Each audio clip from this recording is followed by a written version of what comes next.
so much, Joe, for the very nice introduction. So we are moving straight into our second part of the series of product engineering.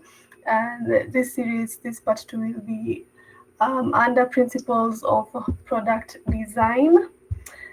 So thank you everyone who's joining in or is watching this series today. So on our agenda for the day, we'll be doing an introduction to product design. Maybe we are doing principles of product design, but you don't really understand what exactly is this product design. And then after a brief introduction to product design, we'll dive straight into our 6 core design principles. After that, we do some few case studies and how we integrate these principles to our now products, and then we'll be doing our reflection and a little bit of conclusion. So under product design, what exactly is this product design? What are we speaking about when we say principles of product design? Product design is the process of creating or improving products to solve user problems while meeting business goals. It includes research, ideation, prototyping, testing, and iteration to produce products that are functional, user-friendly, and commercially viable. So as you can see to that in our Venn diagram there, product design ensures that the user, the business, and the technology are able to meet in the middle so that we are able to have a product that is usable to the user and it reflects the business goals, and you are able to make it into being using the technology. So it's an intersection between desirability, feasibility, and viability. Like you make a product that is desirable to the user, it's feasible for the business, and it's viable when it comes to how to make it out in technology. Now we move into why product design matters. Why should we design this product? Why should we take a lot of time in the product design process? Why should we learn about the principles? Why should we implement them? So product design turns engineering output into human experiences. So most of us are designers. How do you ensure that a product that you're making is viable for a human, for a user, maybe who is not tech savvy, but that is the person that you are trying to make this product for? So it also balances the user's needs and the business goals. The main goal for our business is to make profit, but you can't make profit off of something that does not reflect what the user needs, does not reflect what the user is willing to pay for, does not reflect something that the user will enjoy using. So product design ensures that you balance the user's needs and the business goals. It differentiates in crowded markets. We have a lot of products which do the exact same thing. For example, the phones. The main reason for a phone is to ensure that you get communication, and then we also have a lot of features. So if you come in with your phone, what's the difference? What's the difference between your phone and an Apple? What's the difference between an Apple and an Android? That's where product design comes in. It differentiates a product, one product from another, enabling a user to choose which one they want to use. So that's why you learn product design, so that you are able to match this product to as many users as possible to ensure that they choose yours and it actually helps them out. It drives long-term trust and adoption. For that, I'll use the Apple. Why will somebody who's been using Apple continue to use Apple? It's because they trust the product. It's been there for a couple of years, and they trust that they trust the ability of it to interchange with all the Apple devices. They trust the design that it gives. So they trust the functionality. They trust the company on its own. Here we have a couple of images on product design. We have a chair, two different types of chair. as a user, which one would you use? As a developer, which one would you use? Of course, the orange one is not really comfortable, and the ergonomic black one is what we most of the developers use because it has a neck rest, it has armrests, you can adjust the height of the chair, so it has functionality and it's appealing to the eye. You can customize it and maybe add a little bit of colors and all that. And for the two phones, the first one is it's an orange phone, yes, but it was presented to nothing the Nothing's phone CEO by one of his employees in a YouTube video. You should check it out, where they were trying to make an affordable Galaxy uh, Fold phone, but the design didn't really match because it doesn't make sense to charge two phones at night. It doesn't make sense to have a big space between the two phones. If you want to have um, one thing you want to watch, or you are trying to play a game on both of the screens, it doesn't really make sense to have a gap in the middle. So that's where the design really lacks. But when you look at the Galaxy phone, it's very smooth, it's aesthetically pleasing, you can do a lot with it. You can still have two screens at the same time, but you can close it and also have one at the top of it. So it's appealing to the eye, it's also very functional, and that's how product design brings that out. And as we continue on this product designs, what are the key aspects? What do you look for when you are designing a product? User centricity. You have to ensure that your product speaks to your user. You have to ensure that the product you're making is actually relevant to that specific user. You can't make a product for every single person. You are supposed to be able to tailor it to a specific person. Problem solving. The product that you are designing has to solve a real problem that already exists. You're not supposed to create a problem. If you create a problem that people are not trying to solve, or we're not solving a different way, then people won't really use your product unless you convince them that it's a problem that they have when it does not exist. And then business goals to ensure sustainability. You have to ensure that your product design matches the goals of the business. What does the business see doing in the next 10, 20 years? It has to be able to sustain that, so that it's iterative and manages that. And also life cycle management kind of reflects on the business goals. The product has to be able to change every single time, because people change, times change, needs change. So you have to be able to iterate the same. And collaboration, as you do the product design, you're bringing together the designer, you're bringing together the user, you're bringing together the stakeholders, you're bringing together the backend developer. So what brings them together is the product design, so that they all have one mind and are in one voice. Hence, you're able to make a product that speaks to every single one of them and guides every single department. Yes. Before we move into the core principles, we should be looking just a little bit on the design, the product design process. What are you going to be doing when you are designing this product? The first step is research. You have already come up, you have a problem, and for example, a mailing business. Before Gmail and email came, the problem was you have to take a long time to take physically write it out. Takes a bit of time. Then take it to the post office. Then the post office sends it. By the time it reaches the receiver, it's been maybe a month, then another month for him to write it down, send it back. So it took a lot of time.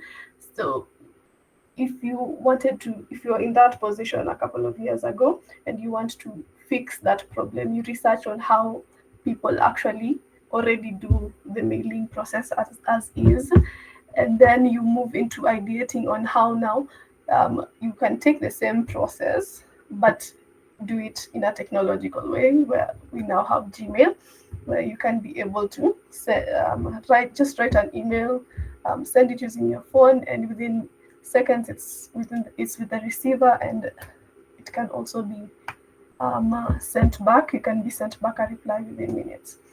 And then prototyping, you already have an idea of how it will work. Now you have to make a prototype, send it in for testing and iteration. You have to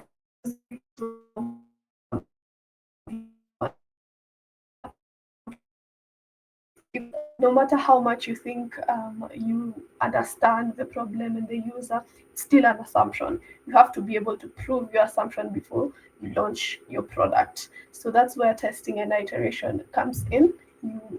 You send a prototype to your users and check to see, are they responding to this design or are they responding to this design, and then you iterate and you pivot according to now the data that you have, and then you launch. And you have to remember, even after you launch, you'll be coming back to the design process by checking how the users are actually responding to it, and maybe you want to improve it. That's how you do the launch, and coming back to testing and iteration. Then now moving swiftly to our core principles that we're going to be looking into. We'll be looking into simplicity, functionality, delight, sustainability, detail, inclusivity.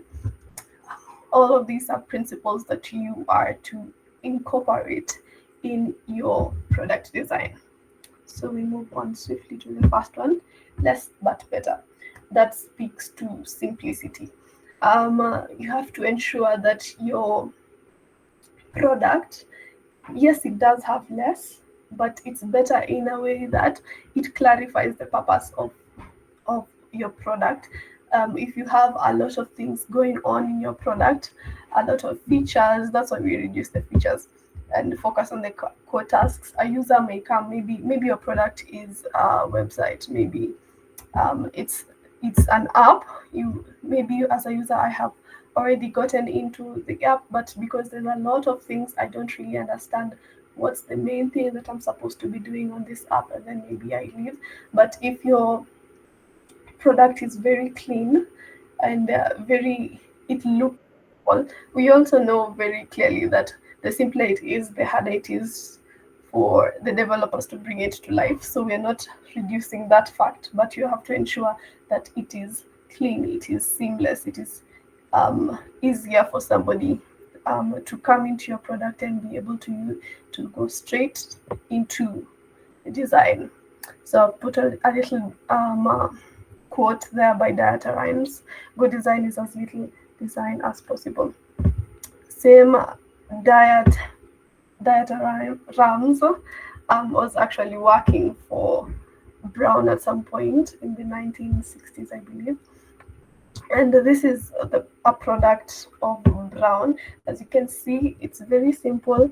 It allows faster choices for the user. The main things I can do here is, do I want to buy? They sell the electric shavers, so enjoy the freedom of 2 years of smooth skin.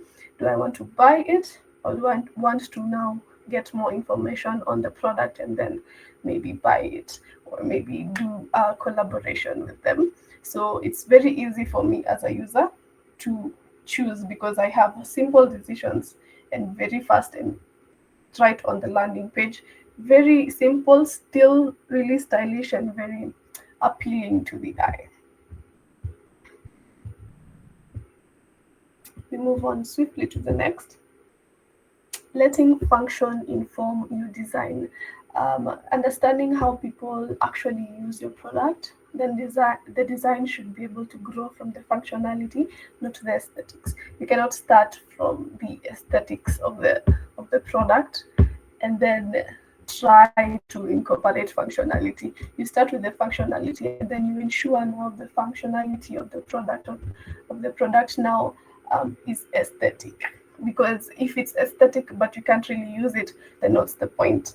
And then understanding how people actually use your product. Um, uh, for example, I would take TikTok. TikTok was an AI company. It did not start as a social media platform. So, but they were able to understand that this data that they have in their AI can be moved into the the social media platform that we have, which now ensures that they grow and people actually got what they need.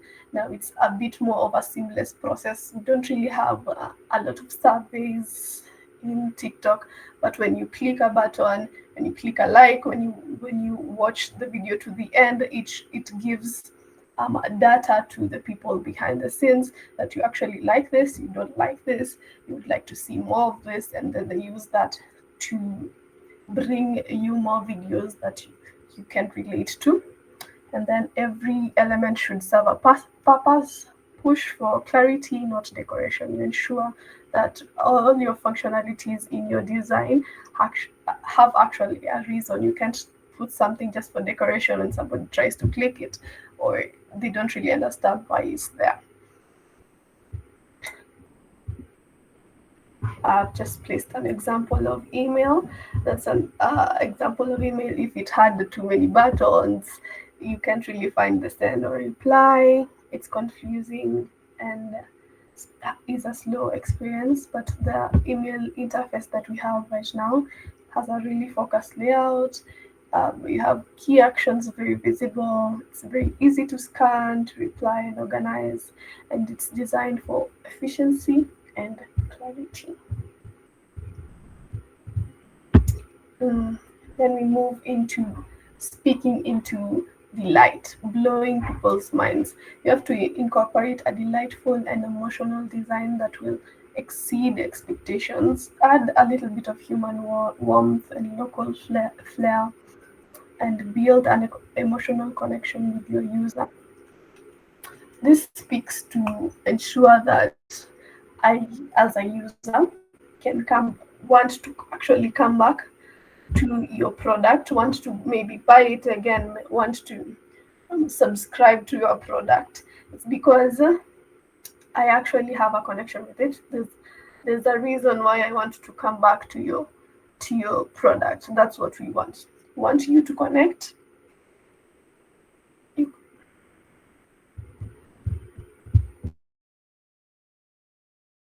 We would like you to connect to the product, to ensure that you have exceeded my expectations. I was expecting this much, but now because I have an extra mile of it, then I can come back for that part that maybe I didn't really expect. And an emotional connection, there's a need, there's a reason why I still want to come back to this, because it gives me something very specific and I can relate to whatever is there. The example I gave here is Daraja API.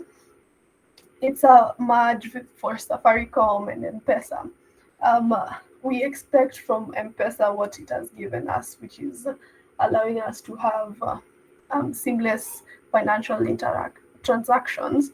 But I think, to me, it has exceeded the expectation of providing something like this, or ensuring that Safaricom does provide something like this, to ensure, as a developer, it has exceeded the expectations to give me an API maybe that I am able to incorporate now the M-Pesa into my app, so I can be able to give the people on the ground the easybility of accessing these funds, the local payment methods in our country. So it speaks to the need for developers to find and documentation to basically guide you through the whole installation process, to be able to incorporate these local payment methods in your apps. Sustainable design. We have to ensure, as you design your product, you ensure you cause the least amount of harm. You minimize the environmental and social harm. and use durable, recyclable materials and ethical processes. And you have to think of the long-term impact. For software, we don't really think that it's impacting the environment that much. But if you look closer to it, you still have to use the physical devices to be able to access maybe the internet. Your data is being stored somewhere. Well, how does that place look like? How can you ensure that these materials that are being used are of the best quality? So this speaks mainly to the bigger companies because we lease the phones from them. We lease, if it's Google, the drives, we lease them, and they're the ones who have control over um, the physical devices, which can actually now impact the environment. So example that I kind of looked into is Google. I looked into what are they doing to ensure that their product is sustainable. So I found a report on their sustainable practices, and then their 2024 environmental report on their sustainable strategies. They spoke on the effects of the fast growing AI in this report and the things that they are doing to ensure that they reduce the impact of their products and also the larger AI on the environment. So they have managed to work towards net zero carbon, water stewardship, circular economy, and nature biodiversity. You can look into more of how they actually are able to do this in that report. It's the 2024 environmental report by Google.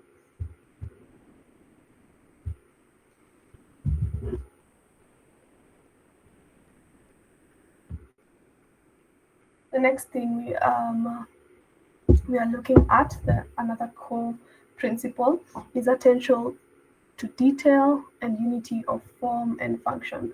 As you design your products, you have to be very detailed.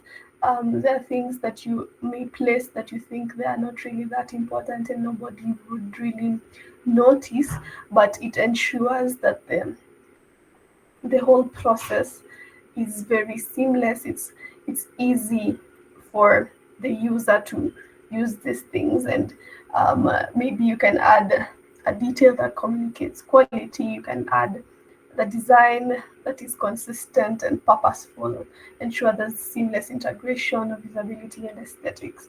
If you had maybe like a slideshow and it's delaying, it's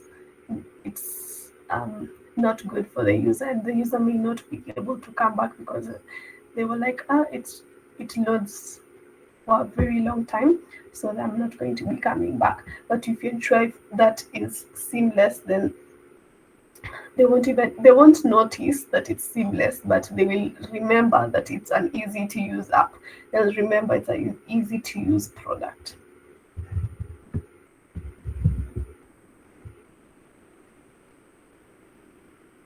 Apart from remembering that it's an easy to use product, they'll also remember the small things that will bring them back to your product. For example, in Snapchat, if you can see the small guy at the bottom left corner, when you are writing and somebody is online and actually in the chat, Snapchat brings a bubble up of that cute little guy to remind you that I'm actually here.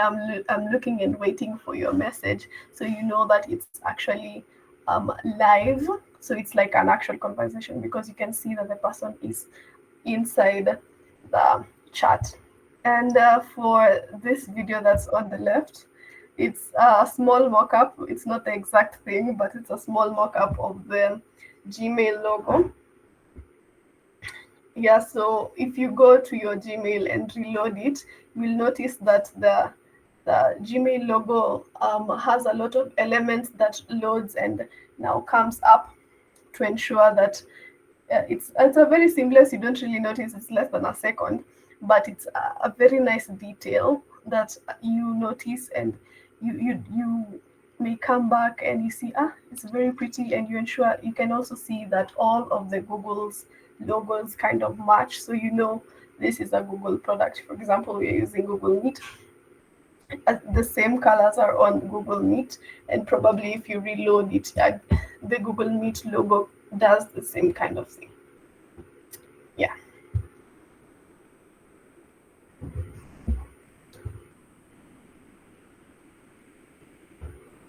One of our last principle that we are looking at today is designing local but thinking global. You have to ensure that the design you're making speaks to the people you are designing it to, the local capacity, the local area in which they are going to be used, and it has to be able to adapt to that local context, and it has to be inclusive across languages, cultures, and devices. So as much as it is very local, it's inclusive in that maybe you made a product for Kenyans who understand, mainly all of them understand English and Kiswahili, but you want to place it into Uganda, so it has to be able to adapt to that as well, to their language, which they don't really use Kiswahili, so they can be able to use all the features in English. Or maybe we move to Tanzania, where you can maybe they prefer more Kiswahili, so you can maybe move it to a lot more Kiswahili. You have to create it still with scalability in mind. So it's local, yes. You start with the local, but you have to ensure that it is able to expand. And if we decide to maybe take it to Finland, it will still be applicable, or it is able to change and adapt to that context. The examples I use are Onsom AI and Uber Bodas to be specific. So for Uber Boda in Kenya, it has the Uber Boda. I'm sure in the States it does not have the Uber Boda, because the people there do not really use the motorcycles unless it is specific to, it's like their motorcycle, it's not commercially used. But here you can see in Kenya we have Uber Bodas, which are really popular right now, and I hear they are affordable, and it kind of gives you a sense of belonging into the country, and it integrates better because more Kenyans actually use Uber Bodas, and it's cheaper compared to the actually Uber cars. And for Onsom AI is made by Kenyans. It's a collaborative tool for the legal teams, but it was not really picked up in Kenya first. It was first, the developers and the founders took it first to South Africa. That's when it was adapted, and then after they had placed it under South Africa, now the Kenyans could now were able to take it and use it, because they saw now it's from South Africa, which is not a good culture on my how I see it. It's not really a good culture, but it works, as you can see. So it means that Onsom AI were able to create a product that was able to be used in South Africa as easy as it is used in Kenya. So that shows ensuring it is a bit global. So those are the core principles that we were speaking about today, and just looking into some design in action. We can't really be speaking 100% of the theory. What products do we have in Kenya and above that really reflect what we have just spoken about? You can see M-Pesa. We've said that a product has to solve an actual problem. That the problem that M-Pesa really solves is limited banking access, or ensuring that you can be able to transact using your phone. So M-Pesa solves that by creating a simple, accessible USSD platform that people use even if they don't have access to the internet, even if they don't have access to smartphones. So that's the solution that they give. And the design outcome for that is a universal adoption across demographics, and it's being used in other countries as well. Another example that I used was Zeraki Learning Platform. For this platform, it's being used in our high schools at the moment. It looks into the problem of having a manual, time-consuming school processes, especially when the children are in the long holidays. So it's kind of 100%. It's usually 100% manual. You have to have the physical papers from school if you're doing your assignments, but they solve this using digital tools for data management. So you can actually access papers, you can be given assignments there, they can be marked and submitted there. So it solves that problem really well. And it's a very clear, intuitive academic um, platform with very good dashboards and easy to use for both the children in school and also the learning, the teachers and also the administration. Even the parents are able to track their children's progress using this learning platform. Um, as we look into the principles, reflect on which principles you can focus on and ensure that your products actually reflect it, and you're able to reflect on which change you can make right now or tomorrow that can improve your product design or improve the product designs that you are um, involved with. For the key takeaways we can take out of this is design has to solve a real problem. Um, the key takeaway is you have to ensure that your product is simple, has simplicity, has empathy in that it invokes some kind of emotional response to from your user, and you can be able to place yourself in the user's shoes so that you can design something that they are able to use. You have to ensure that you look into sustainability as you continue to make the product. Ensure that you are looking long term and ensure that the product you're making is actually sustainable for that. And you have to incorporate the process of product design early. Don't just start coding. You start with the research, you start with the ensuring you have the documentation, ensuring that you have done research to ensure that this product will actually reflect on the users. So it has to be done early, and don't make it an afterthought. That is all we have for today. We have gone through all the core principles of product design. We have seen how you can do the actual process of product designing, and we have understood what exactly is this product design.